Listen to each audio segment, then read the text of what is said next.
പണ്ട് national geographic ചാനലിൽ കണ്ട ഒരു വീഡിയോയെക്കുറിച്ചാണ് ഇന്ന് പറയാൻ പോകുന്നത്. കാടിൻ്റെ നടുവിലുള്ള വലിയൊരു കുത്തൊഴുക്ക്. ആ കുത്തൊഴുക്കിലൂടെ അനേകം മൃഗങ്ങളുടെ ജഡമൊക്കെ ഇങ്ങനെ ഒഴുകി വരികയാണ്. അതിനിടയിൽ ഒരു കാഴ്ച ഇങ്ങനെയാണ്. ഒരു കഴുകൻ പറന്നു വന്ന് ഒഴുകിപ്പോയിക്കൊണ്ടിരിക്കുന്ന ഒരു കാട്ടുപോത്തിൻ്റെ ജഡത്തിൻ്റെ മുകളിൽ ഇങ്ങനെ ഇരുന്നു. എന്നിട്ട് അതിങ്ങനെ കൊത്തിപ്പറിച്ച് തിന്നാൻ തുടങ്ങി. കുറേ കഴിഞ്ഞപ്പോൾ ഇത് ഒഴുകിക്കൊണ്ടിരിക്കുകയാണ്, ജഡവും അതോടൊപ്പം തന്നെ ഈ കഴുകനും.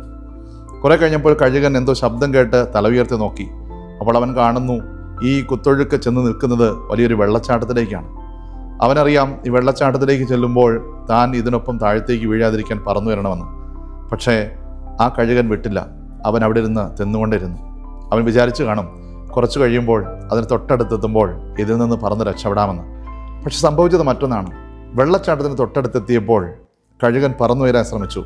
പക്ഷേ അതവനെ കൂടെ സാധിച്ചില്ല.